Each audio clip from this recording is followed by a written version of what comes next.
ఆంధ్రప్రదేశ్ రాష్ట్రంలో ఉచిత ఇసుక విధానం అమలవుతుందా? వైసీపీ కానీ లేదంటే ప్రతిపక్షం కానీ రేజ్ చేస్తున్న పాయింట్, ఇసుక పేరుతో దోపిడీ జరుగుతోంది. దాదాపు 70 రీచ్లలో 80 లక్షల ఇసుక దోపిడీ జరిగింది. దాదాపుగా 80 లక్షల టన్నుల ఇసుక దోపిడీ జరిగింది అనేది.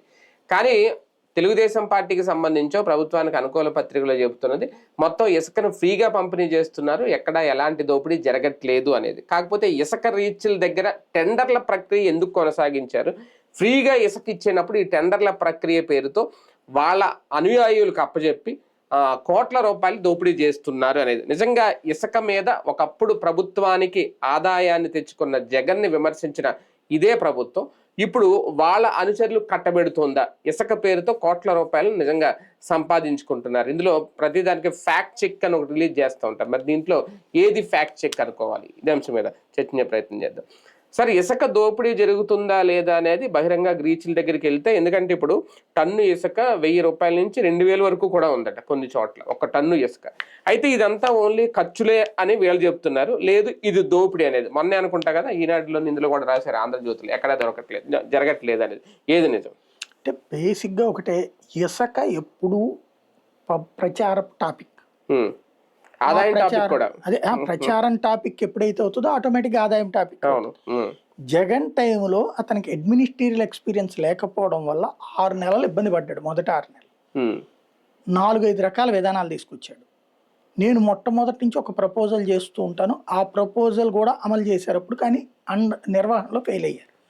నేనేమంటారంటే, ఇసుక గవర్నమెంటే తీసుకురా, డంప్ చేసి తీసుకొచ్చి చోట పోయి వచ్చినోడికి వచ్చినట్లు లారీలో పోసి ఇచ్చేయి. అంటే అప్పుడు అక్కడ రీచ్లు ఎవరు మెయింటైన్ చేయాలి? ప్రభుత్వమే చేయాలి. నేను అది చెప్తా ఇప్పుడు. లేదా అక్కడ ప్రభుత్వం టోల్ గేట్ పెట్టుకో, 2 గేట్లు, ఇట్లా ఎంటరు అటు బయటికి వచ్చేటట్టు పెట్టుకో. ఈ గేట్ దగ్గరకు వెళ్ళేటప్పుడు డబ్బులు తీసుకో, ఎంత మినిమం అమౌంట్ తీసుకుని ట్రాన్స్పోర్టేషన్ ఓ రూల్ పెట్టు. ఎవడైతే లారీ తెస్తాడో వాడికి ఆయిల్ ఖర్చు ఎంత నువ్వే ప్లాన్ చేయి. ఆ ఖర్చుకు మించి ఉండకూడదు. ఇప్పుడు మనకి ఈ దాని పేరు ఓలాలు, ఊబర్లో ఏం చేస్తాం, కిలోమీటర్కి ఎంతనే ఆ అమౌంట్ ఫిక్స్ చేయను, అంతకు మించి వసూలు చేయకు. కానీ ప్రాక్టికల్గా అది సక్సెస్ అవుతుంది ఎప్పుడు? నిజమైనటువంటి ఇంటి నిర్మాణదారు వరకే అయితే. కానీ మన రాష్ట్రంలో నేను అబ్జర్వ్ చేసింది ఏంటయ్యా అంటే, చాలా రోజుల నుంచి, చాలా ఏళ్ల నుండి ఇసుక బిల్డర్కి కావాలంటే ఇస్తే, లేదా ఇల్లు కట్టుకునే వాళ్ళకి ఇస్తే చీఫ్ అండ్ బెస్ట్గా ఇచ్చేయచ్చు డైరెక్ట్గా అయితే ప్రభుత్వం తరఫున. కానీ అది కాదు, పక్క రాష్ట్రాలకు అమ్ముతాం. తెలంగాణలో ఇసుక తక్కువ ఉంటుంది ఉత్పత్తి, మనం అమ్ముతాం. తమిళనాడు ఇసుక తక్కువ ఉత్పత్తి ఉంటుంది, మనం అమ్ముతాం. కర్ణాటకకు కూడా వెళ్తాయి, తిరుపతి 6 ఏరియాలో ఇవన్నీ కర్ణాటకకు కూడా పోతాయి. ఇది ఆపలేమా? హైవేల మీద సీసీ కెమెరాలు పెడితే ఆపలేమా? లేదా ఇసుక రీచ్ల దగ్గర సీసీ కెమెరాలు పెడితే ఆపలేమా? ఏఐతో చూస్తున్నాం, ఏఐలో నేనే మొట్టమొదటి, అది కూడా రేపు భవిష్యత్తులో చెప్తారు, సెల్ ఫోన్ నేనే కనుక్కున్నట్టు ఏఐ కూడా నేనే కనుక్కున్నా. నువ్వు ఏఐతో ఆల్రెడీ తిరుమల కొండ మీద ఉన్నటువంటి కంపార్ట్మెంట్లో ఉన్న జనాలు సీసీ కెమెరాలు ఉంటాయి, ఏఐతో పీకేది ఏంది అందులో? ఏఐతో చూస్తున్నాం అని చెప్తున్నారు కదా. ఒక్కసారి మన ప్రకాశం జిల్లా ఎస్పీ గారు, తిరుపతి జిల్లా ఎస్పీ గారు, అనంతపురం జిల్లా వాళ్ళు ఏం చేస్తున్నారు, ఏఐతో ఖాళీ స్థలాల ఏరియాలో దీంతో చెక్ చేపిస్తున్నారు. ఇది డ్రోన్స్తో. అక్కడ ఏం జరుగుతుందో తెలుస్తుందిగా, అక్కడ కనబడిపోతుంది కదా. ఇసుక అట్లా కనబడదా? ఏ రీచ్ దగ్గర ఏం జరుగుతుందని. చంద్రబాబు గారి ఇంటి వెనకాల ఇసుక కృష్ణానది నుంచి తీయచ్చా, తీయకూడదా? రూల్ ప్రకారం నది లోపల తీయకూడదు ఇసుక. నది లోపల నువ్వు ఆ పక్కన, ఎందుకంటే దీవి ఉంది కాబట్టి, భవానీ ఐలాండ్ ఉండగా తీయకూడదు. ఎందుకంటే ఆ ఇసుక తీసేసిన తర్వాత మట్టి నిదానంగా పడిపోయిందంటే ఐలాండ్ కొట్టుకుపోతుంది. తర్వాత వాటర్ ఇది ఎక్కువైతే కనుక, ఫ్లో ఎక్కువైతే కనుక అంత ప్రమాదం ఉంటుంది. కానీ అక్కడ కూడా తవ్వుతున్నారు కదా. ఇంతకుముందు చంద్రబాబు గారి ఇంటి వెనకాల ఇసుకే కదా 100 కోట్ల పెనాల్టీ పడింది. అప్పుడు కూడా 19 ముందు కూడా అప్పుడు తవ్వుతున్నారు, ఇప్పుడు తవ్వుతున్నారు. ఒకటికి 4 చోట్ల తవ్వుతున్నారు. రోడ్ల మీద లారీలు కనబడతాయి, కానీ అవన్నీ ఉచితమని నమ్మమంటున్నారు. ఇప్పుడు జరుగుతున్నది ఏంటి? నేను రోడ్డు మీద చూస్తా, విజయవాడ గుంటూరు రోడ్ల మీద చూస్తా. ఆ విజయవాడ నుంచి ఎనికేపాడు వెళ్ళే రోడ్డు, గన్నవరం ఎయిర్పోర్ట్కి వెళ్తాడు, పక్కన లారీలు నిలబెట్టి కనబడతాయి. అంటే లారీల్లోనో ట్రాక్టర్లోనో ఇసుక తెచ్చుకున్నాడు కూర్చుంటున్నారు, ఒక రోజు 2 రోజులు 3 రోజులు, ఎవడన్నా వచ్చి ఆర్డర్ ఇచ్చేదాకా వాళ్ళ ఇంటికి తీసుకెళ్లి పోస్తున్నాడు. ఎవరి దగ్గర కొంటున్నారు వీళ్ళు? అంటే ఆ రీచ్ వాడి దగ్గరికి వెళ్ళి డబ్బులు ఇచ్చి కొంటున్నారు. అంతే. అంటే డబ్బులు ఎందుకు తీసుకుంటున్నాడు? అసలు ఆ రీచ్ ఎవరు మెయింటైన్ చేస్తున్నారు? అది కదా. ఇప్పుడు ఇదివరకు ఏంటంటే జగన్ టైంలో చేసింది మొత్తం ఎవడో ప్రైవేట్ ఏజెన్సీకి ఇచ్చేసాడు. ఆ ప్రైవేట్ ఫస్ట్ ఇట్లా ఇచ్చాడు నేను చెప్పినట్టు, అది సప్లైలో ఫెయిల్ అయింది. అప్పుడే పవన్ వీళ్ళందరూ రచ్చరచ్చ చేశారు, కార్మికులు పట్టుకొట్టేస్తున్నాడు అది 6 నెలల్లో. ఆ తర్వాత ఫార్ములా ఫెయిల్ అయింది అనేసి కొత్త ఫార్ములా తీసుకొచ్చారు, మొత్తం ఒక కంపెనీకి ఇచ్చాడు. కంపెనీకి ఇచ్చేసిన తర్వాత ఆటోమేటిక్ గా జగన్ డబ్బులు తిన్నాడు అన్నారు. రైట్, 750 కోట్లు ఏడాదికి డబ్బులు ఇచ్చి జగన్ తిన్నాడు అనుకుందాం. అంటే 3,500 కోట్లు 5 ఏళ్లలో డబ్బులు ఇచ్చి ఎంత తిన్నాడంటే 1,00,000 కోట్లు తిన్నాడు అన్నారు. అప్పుడు ఇవాళ 2 లక్షల కోట్లు తిన్నట్టుగా వీళ్ళు, లేదా 3,500 కోట్లు తిన్నట్టుగా వీళ్ళు. ఎవరికి ఫ్రీగా వస్తుంది?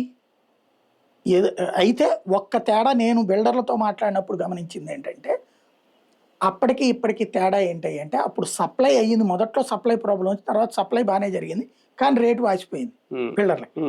ఇప్పుడు అప్పటితో పోల్చుకుంటే రేటు తక్కువ, అంతేగాని ఫ్రీ కాదు. అది తేడా. అప్పటితో పోల్చుకుంటే ఇప్పుడు రేటు తక్కువ. సార్, ఇంతకు ముందు కూడా జనభూమి కమిటీలు ఉండేవి, వాళ్ళ ద్వారానే ఇసుక సరఫరా జరిగేది, వాళ్ళకి సంబంధించిన వాళ్ళే రీచ్ల దగ్గర ఉండేవారు అనేది.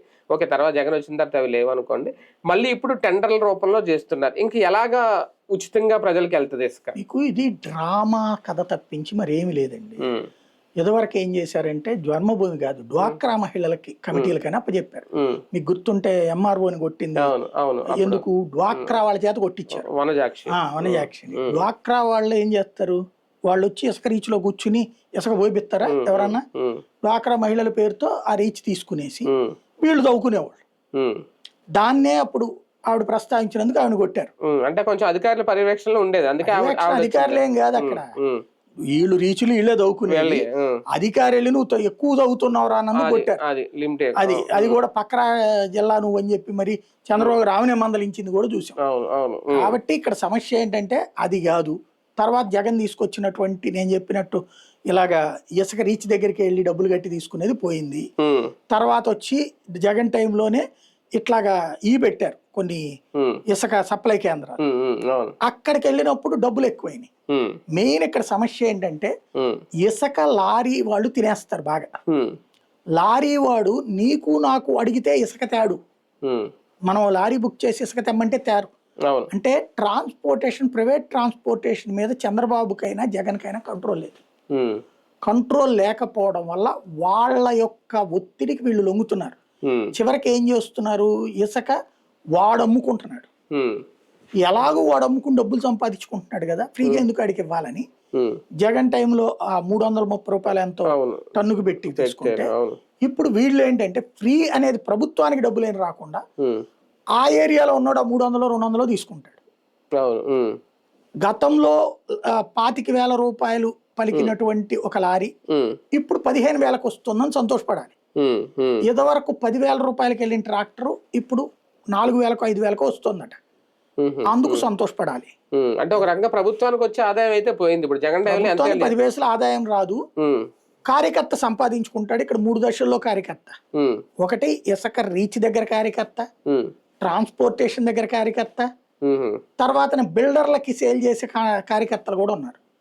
ఒరిజినల్ గా ఇప్పుడు జరుగుతున్నది ఏంటంటే, ప్రాక్టికల్ గా ప్రతి ఎమ్మెల్యే తన పరిధిలో ఉన్న ఇసుక తనే అమ్ముకుంటున్నాడు.